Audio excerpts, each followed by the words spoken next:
Hey guys, Richard here with Downgrid Survival. I just got kicked out of the house. Not really. Hey, the wife was having some lady friends over, and I said, I gotta get going. I'm out of here. So, making an extra trip out this week, and gonna knock out an errand or two, do a couple of things I was thinking about doing anyway. And yeah, so here we are in the truck, in another truck ramble. So, Monday, I took Amanda out and we went to the range, and I posted a video about that, about our little experience there. But also, I believe it was Monday is when the news really broke about the shooting in Indiana, about this young man who confronted the mall shooter, right? You've all heard this story by now. And I didn't talk about it because, you know, it's still kind of fresh, new, details are still emerging. Well, now we've got a few more details. As it turns out, this young man sitting in the mall food court enjoying a lunch apparently with his young lady friend, and this shooter comes out of the bathroom and decides to break loose. And I'm sure you've heard the details by now, but I just keep hashing it through in my mind. This young man sprung in the action, and it took him 15 seconds. 15 seconds to take down that shooter. But not only that, it took him 15 seconds to take down that shooter at 40 yards. Now that's a lot more than what most people practice when they go to the range. When you go to the range, it's kind of standard to practice around 7 yards, 10 yards or so. Some people go further out. But you know, if you're thinking about confronting someone in your home, you practice for that. And you know, most people don't live in a long house, right? I mean, it's square, rectangular, whatever. But you know, 15 yards or something is probably the most, you know, that you would want to practice with to be able to engage someone who broke into your home at night or something like that. This young man, 22 years old, had the wisdom, the calmness to jump into action, confront this shooter at 40 yards. Within 15 seconds, he shot 10 times, hitting the guy 8 times. That's just remarkable. I haven't heard yet if he's had any formal training, if he was, you know, whether it be in high school or college, if he was involved in any kind of shooting programs, whatever, or if this is just a young man that enjoys guns and he goes to the range often. But having said all that, the point is, here's a couple of things we can take away from what we know so far. He was legally carrying his firearm only because just less than 3 weeks prior, the state enacted constitutional carry, and which allowed him to carry under the Constitution, to carry his firearm. He didn't need a permit, in other words. Now, the Constitution already affords us that right, but that right has been so construed and taken away, and so many laws applied against it, that now we have to have a law that tells us it's okay to do what the Constitution has already told us it's okay to do. So that's number one. That's just, I hate it that we find ourselves in this predicament, but we do. So that's one takeaway. Lucky for him, he was given that right. Now, what would have happened to that young man had constitutional carry not been in place, and he engaged a shooter because he was carrying illegally? Would he still be hailed a hero? What do you think? Tell me down below. Would he still be a hero? In my book, he would, right? But right now, he'd probably be sitting in jail because, you know, he didn't have the permit to do it. And that would be unfortunate to think that would happen, but those sorts of things do happen. Look at Kyle Rittenhouse. So, and he was legally carrying too, and look at the mess he got himself into. Poor guy. He made out in the end, though. So that's one of our takeaways, is just the whole legality issue of it. But the second thing that I really want to talk about is that, you know, he had enough training and confidence to know, and the courage to jump in the action and to do something, to stand up and do something, because no one else was able to. No one else was there could, obviously, because apparently they didn't. At the age of 22 years old. Just really getting started in life. That again is just remarkable to me, and I'm so proud of him, you know, and I know the people that know him and care for him are just really proud of him too for being able to do that. So he had the training, which just shows us the need to go and train, so that we can jump into action and protect ourselves and our family when necessary, and others. Now, that's a little controversial. I understand that. I've already seen lots of Facebook posts. A lot of people, their idea of carrying a firearm is to protect themselves or their family if they happen to be standing right there. But other than that, they're not going to get engaged, and they're just going to go and run the other way and get away from it. And I'm not here to judge. I'm not here to judge. Everyone is different. Everyone's thought process is different. Everyone's training is different. Everyone's upbringing is different. Everyone's courage level is different.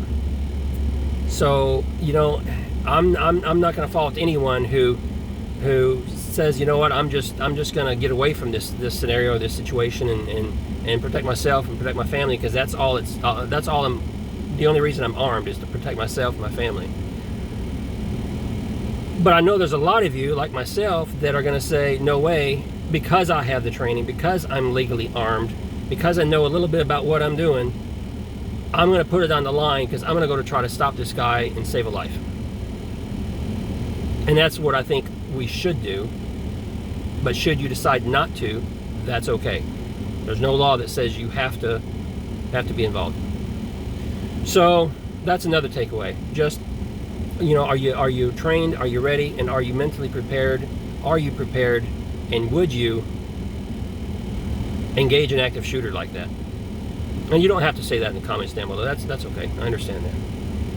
Another thing to take away from this that I've been thinking about is the fact that this young man, he had to, he used 8 shots to take this guy down. Now, I haven't heard yet whether or not he was wearing armor. Maybe some of you have heard something. I don't know if he was.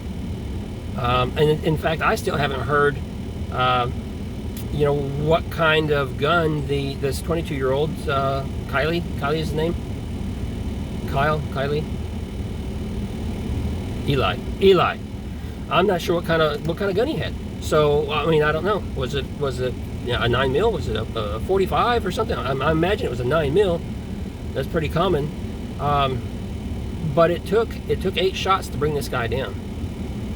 And so, no matter your training and the weapon that you have, you engage someone, you've got to be ready to follow through, because for some people it takes a big effort to bring somebody down. And which leads me to my next thought, which is, how big is your magazine? How many mags do you carry? When I first started carrying a few years ago, I had 8 rounds. That was it. I had 8 rounds. And I certainly couldn't have hit the guy, 8 times at 40 yards. I would have been lucky to hit him just 2 or 3 times probably. And I would have ran out of ammo quick. So this whole idea of, especially the folks on the left that wants to control and limit, how many rounds we can carry. Now I'm carrying, was it 15, 12, 15, 13, I believe it is. I've got a couple different weapons, right? And I just changed out recently, 13. So, I'm pretty comfortable with that.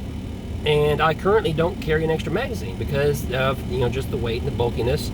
So I don't. But it's got me thinking, you find yourself in a bad situation, you might be popping off a lot more than just a few.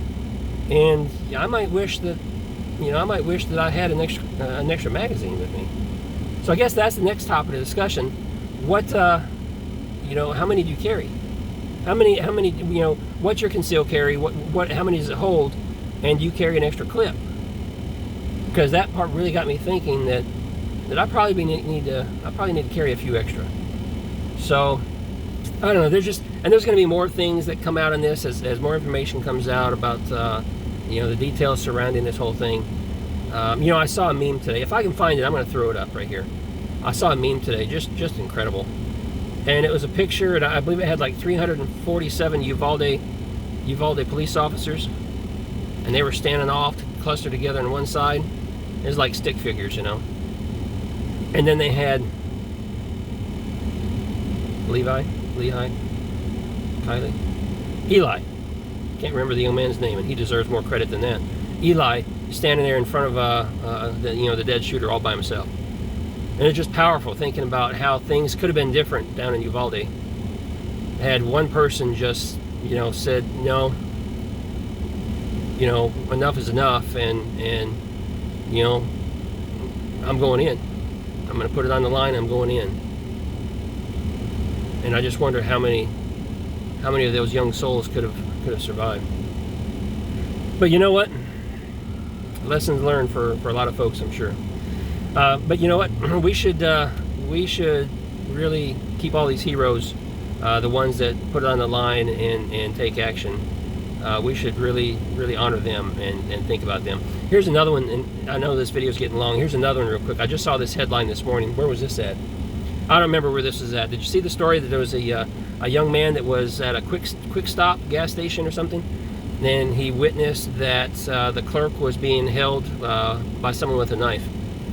And this guy was sitting out in his car apparently, and he saw the commotion inside, and he was legally carrying. And he decided to kind of step into the door to see what was going on, to better understand what was happening. And that's when he realized that the clerk was being held by someone on the ground with a knife or something. And it wasn't until the guy started to bolt towards his door that he dropped him. So another hero, another good guy with a gun in the right place at the right time. We could really clean up this country and clean up this violence if everyone was carrying. If all the good guys were carrying, bad guys are going to carry no matter what. But they'd think twice. They'd think twice about doing what they're doing if they thought that there was a good chance that they weren't going to make it out alive, right? So hey, that's it for this video. Just some thoughts about what's going on with that in the 2A community. Let me know your thoughts. Drop them down below. I would appreciate that. If like, comment, subscribe. If you're new here, make sure you hit the subscribe button, little bell notification, so you get notified of all my future videos. And I do have another 1 or 2 videos probably coming out this afternoon. And until then, I will see you in the next one.